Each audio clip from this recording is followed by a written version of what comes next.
Everyone here, I think. All right, so good morning, everyone, and welcome to the presentation of my master thesis, which is called Low Overhead Self-Optimizing Storage for Compression in DuckDB. So let me go through the contents. What are we going to do today? First, I'm going to describe you the problem. And to describe the problem, I'm first going to give you a little bit of background on checkpointing and compression in DuckDB. Then describe the column order problem, the goals of the project and the research questions. So the related work after that, the experiments we did on several reordering methods. How do we experiment? Then our DuckDB implementation, a bit of details and an evaluation of that, and conclusion and future work. So let's start with the problem, and let's start with how DuckDB checkpoints. So checkpointing is the moment when data is written to disk. Let's say you have a table as such with about 300,000 tuples, and in DuckDB, it's about 122,000 tuples in a row group. But here you can see, for demonstration purposes, that is about 300,000 tuples, and each row group consists of about 100,000. So DuckDB will start writing these row groups to disk. Sorry, Jim. Yes. I cannot see any slides. Okay, right. I need to share. Yeah. Sorry. Let's see. Now you can, I think. Yeah, that's good. Great. Okay. All right, so these row groups are going to be written to disk as follows. So first we do the first row group, the second row group, the third row group, and at that point all data is written to disk and compressed. And now we have this thing here. Just close that. I'll just put it here, I guess. Can you hide it? No, there was a hide button. Yes. Yeah. Wow. So my mouse will go here. And so once we get to the checkpointing, compression is applied. And what compression methods do we have in DuckDB? We have run length encoding, bit packing, and dictionary compression. There's more being added, but for this, when we started this project, it was these three. And we are interested in one in particular because it's highly dependent on the order of the data. So its effectiveness is really changed if you change the order of the data. So for example, if you order data in a different way, you get completely different results. Now, why is that?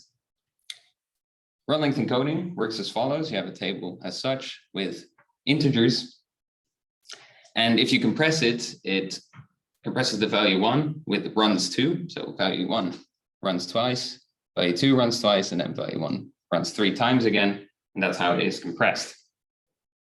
But let's say you sort this table as such, then you can compress it like this. Value 1 runs 5 times, and value 2 runs 5 times. And of course, with one column, it's pretty easy. You just sort it lexicographically. So 1 to 10 or 8 to Z. But the problem comes when you have multiple columns. How are you going to sort it? And what's the optimal order to do this in to get the best hourly compression? Now, for example, in this table, make sure you memorize this guy because it's going to come back a couple of times. You can sort A, B, C, you get the following table. Or you could choose to sort B, A, C, you get a different table. And now it's kind of hard to see how it's going to be compressed, but here are the same tables if you compress them. And as you can see in the first sort order, you get a lot of empty space here. But in the second sort order, they're about the same. If you compress them, if you compress all the columns, you get about the same space difference, of course, for demonstration purposes. But as you can see, different sorting orders result in different savings of space. Now the question is, are we going to use all the columns to sort? What order do we sort in? And from here, we created the research questions. So the first research question, actually the project is sort of split in 2 parts, where first we want to find out how to reorder. So how do we order the columns? What sorting order do we use? Which columns are we actually going to use in this sorting order? How do we find the columns of interest? What do we base it on? And granularity. So let's say we sort the entire table, or we sort a row group. What difference does that make? And of course, the second part of the project is then applying these techniques automatically in DuckDB to make sure that the user gets the best hourly compression automatically without having to do anything. How do you do that? And how do you do that in an efficient manner? That's the fourth research question. And for this implementation, there are a couple of requirements. Of course, it needs to have a low time impact on checkpointing. It can't be that if a user now starts to write the data to disk, it takes 10 times longer just to get better hourly compression. It must, of course, improve hourly compression. That's the second requirement. And you must not regress. So let's say you checkpoint the same data in the natural order as you inserted it. Must not be worse if you sort it than after. So from here, we move on to the related work. And there's a couple of methods in the related work that we evaluated. So first is cardinality sorting based from low to high cardinality and skewness. There's a method called Vortex and another method called multiple lists. And there are genetic algorithms, which are six genetic algorithms inspired by natural processes. And from reading the papers and evaluating them, we could already cross out two of these. Multiple lists, as you can see here on the right, is a small table. It's about 4 times slower than just the basic lexicographical sort you see on the left there. Now, since we have that time requirement, this already takes a pretty long time, and the basis for this algorithm is actually lexicographical sorting. So you're gonna have to implement that anyway to do it. So we cross that one out. Then the next one, genetic algorithms. We cross that out because in their experiments, it already took 100 seconds to even find an initial solution, which got close to cardinality sorting as they also use it. So we cross that out for now. And we're going to dig deeper into cardinality and Vortex, how they work. So cardinality and skewness. It's based on sorting the rows lexicographically, as said before, columns from low to high cardinality, cardinality being the amount of unique values in a column or in a table. And if the column has equal cardinality, you sort from low to high or high to low skewness. So an example, same table again. The cardinalities of this table, column A has a cardinality of 2, column B has a cardinality of 4, and column C has a cardinality of 3. And in this case, you would then sort A, C, B from low to high cardinality. And you would get a table as such. The advantages of that is that it's pretty maintainable. It's a relatively simple algorithm to implement. And there's a good trade-off between time and compression ratio. It doesn't take that long. Obviously, you have to calculate all the cardinalities as you see in disadvantages. But if you can do this fast, it won't be too bad. Sorting by all columns is costly though, since you're gonna, if you just sort all columns, it might get, if you have a lot of columns, it might get costly to sort them. And from the related work, we saw that it's pretty hard to predict the benefit beforehand. So let's say you want to find out beforehand, before you sort, if you're going to get an improvement, that's quite difficult. So now we move on to Vortex, which is the second algorithm. It uses the most frequent components per column. So that's the most frequent value in that column. And then we, based on this value, partition the table as we proceed through the columns and keep reversing the order of this most frequent component to connect them. I'll explain it a bit more detail now, since it's quite difficult to grasp it like this. So the Vortex algorithm, we start with the same table, and we see that in column A, so we start in column A, the most frequent element is 1. So what we're going to do is we're going to move all the 1s to the top, and we use 2 pointers for that. And as you can see, the top pointer is now the 2, and the lower pointer is now the 1. So these two are going to be swapped. These 2 rows, swap them. And then the top pointer is going to proceed down the table to find at some point a 2. So we want to sort that. So we want to find a 1 that's maybe below this pointer. So the bottom pointer will proceed up, find a 1. Okay, we're going to swap these 2 rows, swap. There you go. The 2 pointers are now connected. The column is sorted. And then we proceed with a partition, as I said before. So where the 1s end, there's a partition, and we proceed to the second column, which has the most frequent component is 2. So as you can see, what will happen, the reversing thing, is that all the 2s will move down in the top partition, and all the 2s in the bottom partition move up. You get this run in the middle here. So you connect the two frequent components. And in the third column, you have the same thing. You have another time you partition based again on here by the 2 we partition, and here by the 2 again we partition. The most frequent component in the last one is 2 as well. So as you can see, the reversal thing happens again where in the top partition there's already 2, so it doesn't matter. Here the 2s are moved up. Here the 2s would be moved down, but there's no 2s. And here the 2s are moved up again. And this is how you get the vortex order. The advantages of this order is that the compression ratio will be good if you have one value that really dominates, since it's based on the high, or the most frequent components. But there are disadvantages. It's quite an expensive thing to run. It takes about, in the related work, 3 times as much as just lexicographical sorting. Again, if you want to get good results, you want to do a lexicographical sort first. Again, it's the basis. And from the related work as well, there's a couple of metrics to predict the benefit, but still it's quite either expensive or hard to predict. They don't, you can't really predict it very well, is what we concluded. So let's move on to experimentation. We have an evaluation, of course, in the papers, but we want to do our own evaluation of these methods before we start applying them. So which methods will we evaluate? Cardinality and Vortex, as we have seen. And we also propose our own method, which is combined cardinalities.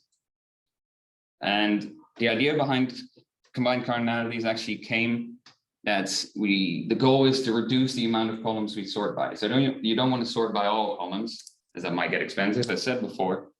So can we maybe use the cardinality of rows, the combined cardinalities, to determine which columns to sort by?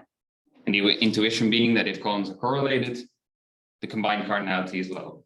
I'll explain that a bit more now, but in the end, we want to sort only on columns with a low combined cardinality. So what do I mean by combined cardinality? Let's say you have that table again, but without the C column. And the cardinalities of A is 2 again, and B is 4. The combined cardinality of A and B is 6. As you can see, I given each row a color to illustrate a point.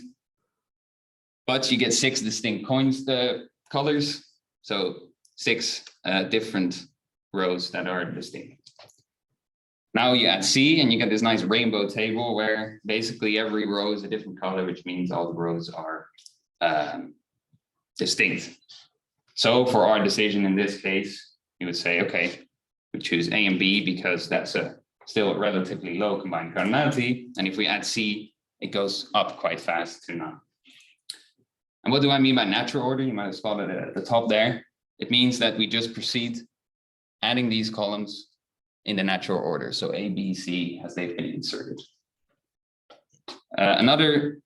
We tried the same thing, but using a sorted order. So we first sort the cardinalities from low to high, A, C, B. And we take A and C, we combine them. And that's a combined cardinality of 8. And then again, we add B, which is the final column, and we get 9. And for example, in this case, we might choose to use only A because A and C already have a combined cardinality is quite high, but that threshold, that's something we can determine. So how did we evaluate? We evaluated on the public BI benchmark because we wanted to use real life data, so we didn't use DPCH. We wanted to see real life performance, and it's 46 data sets from Tableau workbooks. And they have varied data types and sizes. And also the amount of tables varies. So for example, in one data set, there's 68 tables, and the other one, there's just 1.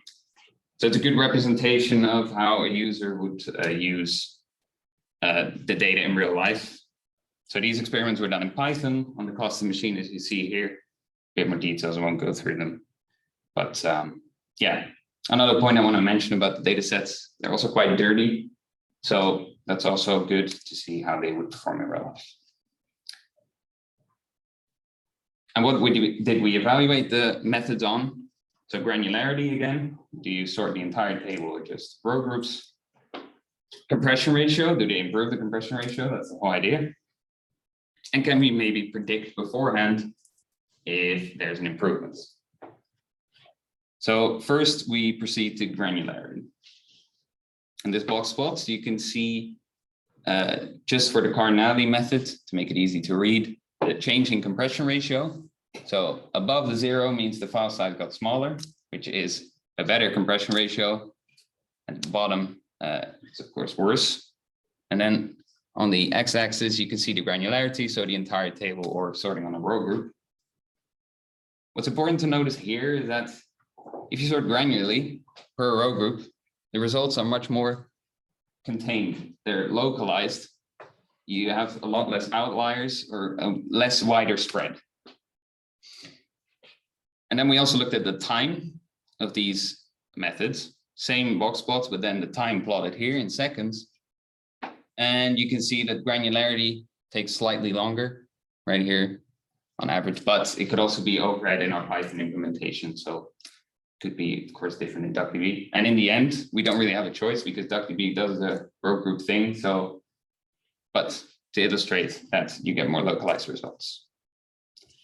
Okay, so now we have found out about granularity. Are these methods actually going to improve compression ratio?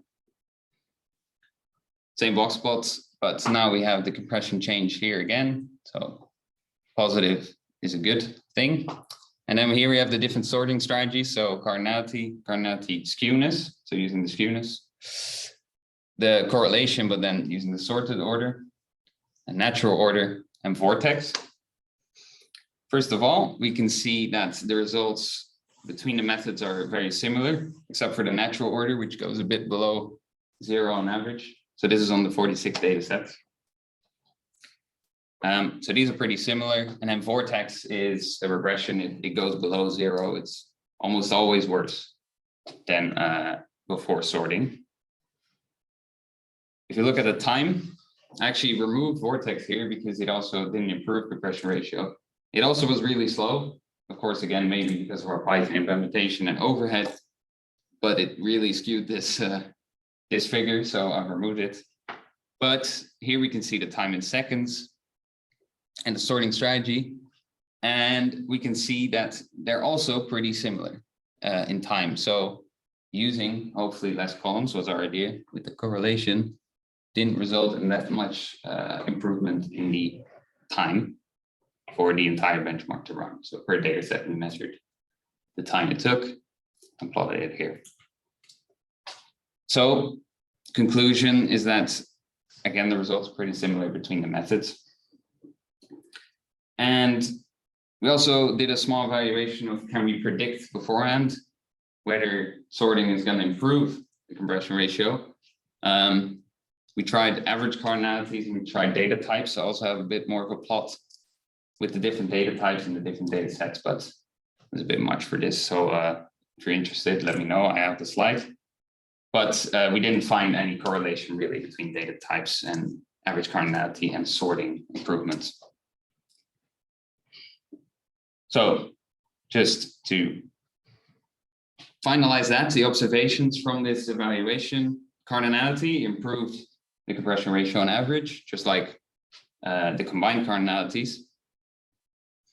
But there was a negligible difference with the cardinality sorting.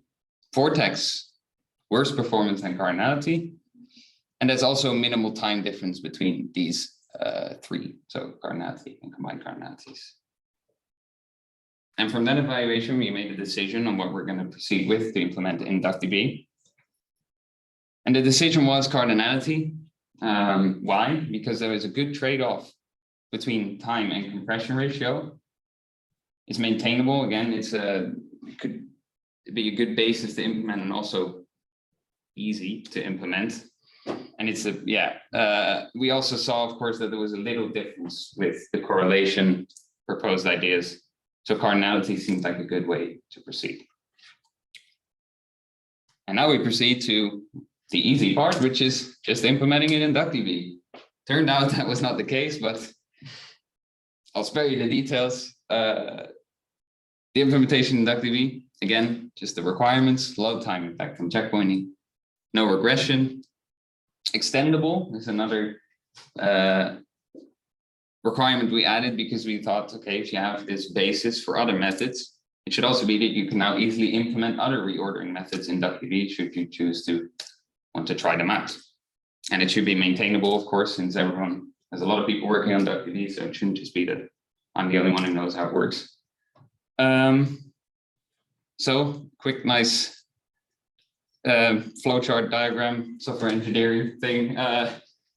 Basically, this is how checkpointing is done right now in DuckDB. So a basic overview, you have a compression method analysis. So it goes through all the compression methods on each column and checks which compression method it should use by calculating a score. It compresses these columns and then serializes them to disk. So what do we add? We added first cardinality estimation. So that's checking the cardinality for each column and then determining the sort order from that. We then do the sorting of the row group. And then we check, called benefit analyzer, but we check basically if this sorting improved compression ratio or not. If the score is higher, then we proceed with the sorted row group.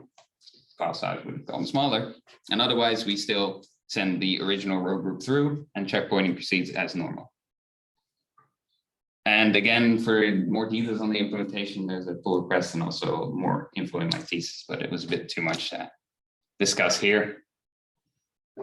So the final algorithm that we implemented was columns sort from low to high cardinality, rows lexicographically, and we also filter out high cardinality columns. So you have this row group, which is 100,000 tuples. And if you have about 10% of that, we do not use it. So the 10% is 10,000 tuples. We do not use it in the sorting order, and we only consider RLE columns. So if before we started sorting, DuckDB determined that this is going to be compressed with RLE, we use those for the sorting order. So some results. Again, on the public BI dataset, same thing. You see it here on the bottom, you can see all the different data sets. Remember again that this could be multiple tables as well, so it's an entire data set. Compression ratio change, the higher the bar goes, the better. That's the higher the bar, the smaller the file size.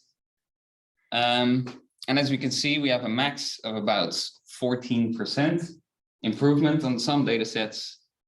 And on the left here, you can see that some are 0. This is the benefit analyzer I talked about before. If there's no improvement, we do not sort, so you end up at 0%, which is the baseline. The average of the whole thing is about 3.23%.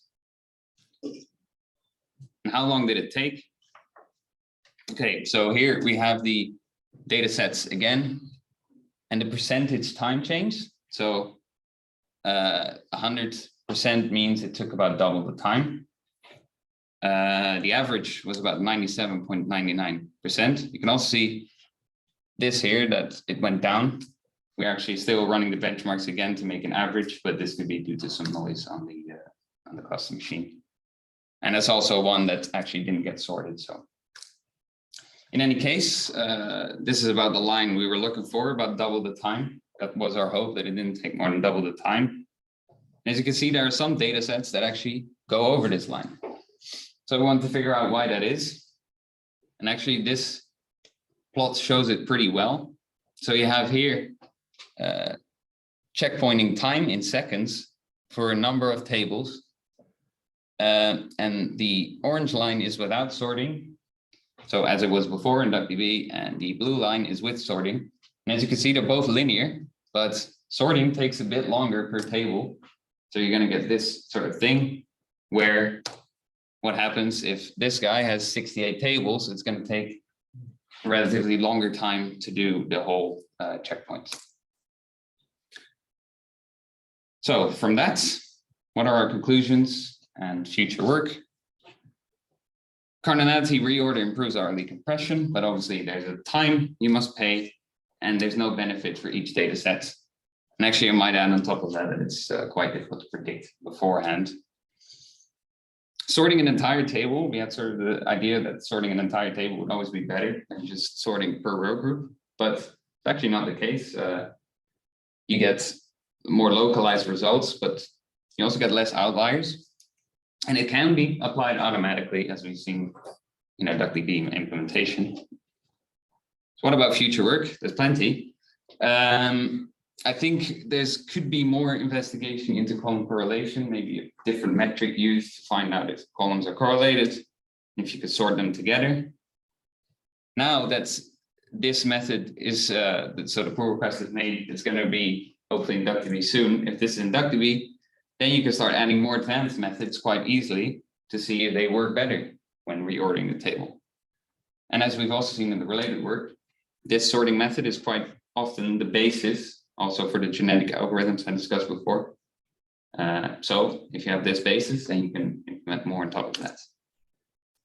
Is there a metric? Is there a hidden metric somewhere to predict beforehand? That's still something to figure out.